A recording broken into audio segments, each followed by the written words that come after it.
So, the city of SeaTac has a number of interesting things that are going on. And you may recall last year's presentation. We just were booming and things were happening very rapidly. And I'm going to give you an update on some of that activity today. But the request was to talk about how we forecast and how we predict what's coming and how, as a city, we try to stay ahead of things. So this is a little bit of a cross between the last two presenters, I'm hoping, as we go. And that did not work. All right. Go right or left, not down.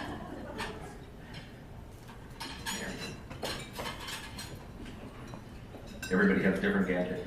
So what does the city do? We're an active, dynamic international city. We recognize that. We have the airport is our primary tenant in the city. It's 42% of our city. And as a result, we end up having to track international trends as much as national trends just to see what's happening to us. Obviously, as Chris was talking about, the interest rates in the general economy, just reading an article today about how the Federal Reserve Chair says he wants to be patient with raising interest rates because of the overall economy. We're obviously watching the stock market when it happens there. International trade is critical to the city of SeaTac because so much of that material either, as Chris said, flies out of SeaTac as a plane or in the plane. And the other area that we tend to keep track of is where we are on the general economic cycle. And Chris talked about that very briefly, but I wanted to just explain a little bit. I was just reading an article this morning from the Urban Land Institute when they were talking about we are now entering the late phase of the economic cycle. Now the boom part of that is what we've been experiencing the last few years. I'll have slides that shows that. Entering into the late phase is not something to be afraid of. It's something to expect. I've gone around the economic development cycle many times in my career, and we are now entering the phase in which prices have peaked.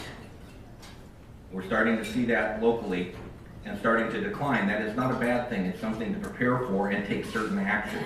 So these are the trends we watch nationally and regionally. Locally, we're looking at housing. Housing market demands. There's still a demand for housing. Supply is a question. You'll see where we're addressing that. We have seen a very consistent movement in the commercial markets here in SeaTac. A lot of reinvestment. Reinvestment is one of those indicators that it's a place where businesses want to stay. It's a place where residents want to stay. We're keeping an eye on the opportunity zone that has been announced from the federal government. And when they get back to work, they can tell us what these things actually mean. But we do think there's some opportunity there in the true sense for some reinvestment and investment into our community. Now, what have we done in response to that is our sustainable city budgets and our investment strategy. The city of SeaTac is in a very good financial position. We weren't a few years ago. We are now very solidly placed there because we have a philosophy about maintaining our expenditures and our service levels throughout the boom and bust cycle of the natural economic cycle. And we have established a sizable strategic reserve for the express purpose of maintaining our service levels throughout the next downturn in the cycle. At the same time, having the money in the reserves to build our infrastructure during that time. What happens when a government builds during a downturn in the economy is we get to build a lot more with public dollars than we could afford to build at the peak. A year ago, we had some projects that we stopped because the bid market was so bad that it would have been wasting city dollars, public dollars, to build those projects.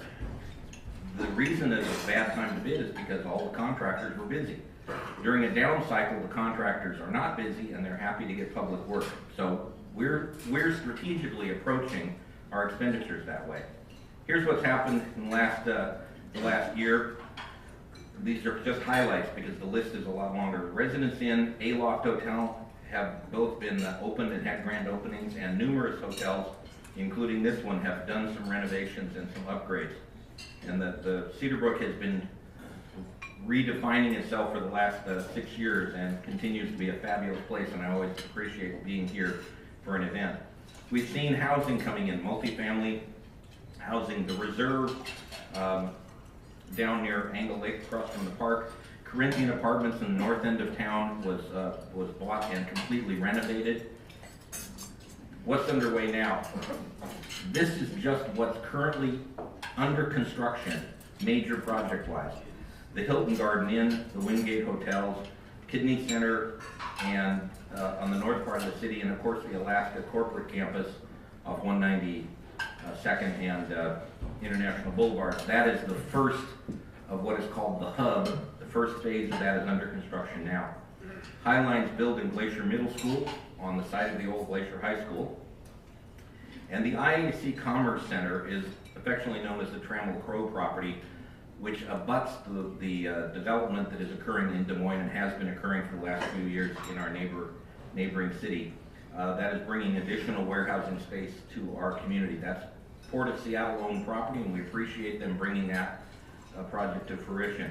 The Vintage Senior Housing Project on 216th and International Boulevard is under construction, and that will be completed here this next year. Here's what we are currently working on, what we believe is going to happen. The Hyatt House and Hyatt Place has actually started. That's the renovation of the Jet Hotel site on International Boulevard.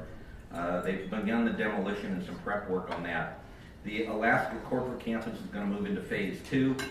The South 200th campus, which is the current park and fly operation on the south side of the street by the Angle Lake Light Rail Station, they're doing a master plan that they're about to bring that project forward, we hope. Kent School District has informed us that they're going to build a new elementary school near the Kent Mountain View Academy. We've got the port promising to bring the 55-acre site onto the market and get it developed. I'm looking at Jeff over here. Yes, he's nodding his head saying yes, of course so. But we're counting on that project moving forward at some point and bringing more development of an industrial nature. We've got countless housing projects going on, some multifamily, some lower density multifamily developments. The city is actively, if you've been reading the blogs and the newspapers, we are actively marketing a couple of our properties for mixed-use multifamily projects. And then some big infrastructure projects just to keep it light. Angle Lake Station is now being extended south to Highline College and on its way to Federal Way. Sound Transit is doing that. They're proposed to begin construction next year. The SR 509 project connecting from 188th out to I-5 in Kent is also scheduled to begin construction the next year. And of course, the city's capital program is moving along, and we will continue to build projects. We couldn't do any of it if it wasn't for what's going on at the airport. Just to give you a quick run-up of that, $3.2 billion in critical projects that the port is working on today or working on through 2022. And then there's a whole pile of projects that are going to come after that. What is important about the development at the airport is it's not separate from the city. The airport is our largest landholder, it's our largest developer. The city thrives when the airport thrives. The airport thrives when the city thrives. 25% of all folks who utilize the airport use a business in SeaTac in support of their travel plans. 1 in 4 travelers is totally dependent upon a business inside the city of SeaTac before they go and utilize the airport. The synergy is tremendous between the two entities. So the question that came up is, how does the city track this, and what are we looking at as our crystal ball? So one of the things we keep an eye on is pre-applications. These are projects that we find out about a year before they come in for permitting, where people are exploring actively what they're going to be doing.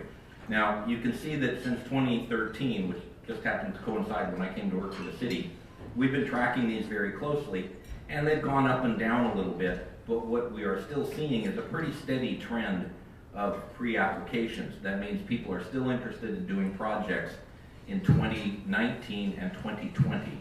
That's sort of the projection window that pre-apps tell us about. But here's a trend that's been very interesting, these next 2 slides for us. The number of building permits has steadily been shifting over towards more residential permits, fewer commercial. Even though I showed you all the hotels and all the big buildings that are being done, the number of permits for us is nearing a record level for residential. units. Kind of hard to predict what 2019 is going to look like. But here's the other side of it, to give you a sense of it. Fewer commercial projects, bigger value. This is the valuation of the work that is being done.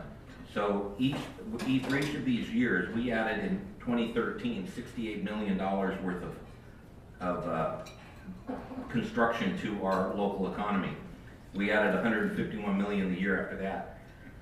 In 2018, we added $182 million worth of assets to the city.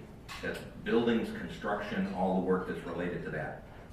Cumulatively, this shows up in this slide. Now, this goes back from 2012 through into the beginning of 2019. And what it shows you is that in 2013, our local economy hit the bottom of the recession. Now, the recession was 2008, but by the time it filtered down to the locals, most of us here hit it in 11, 12, and 13. So in 2013, we were about 15% where we had been prior to the recession. Within 2 years, we were back on top of that curve, and as you can see, our assessed valuations in the city are continuing to go up. What this has allowed us to do is build a strategic reserve, and, as my council members like me to mention, we haven't raised taxes in a few years as a result of that. That's an important thing in our city. Our revenues are still good, and we've been able to hold down the taxes. And in that, I'm going to end and get us back on time. Thank you.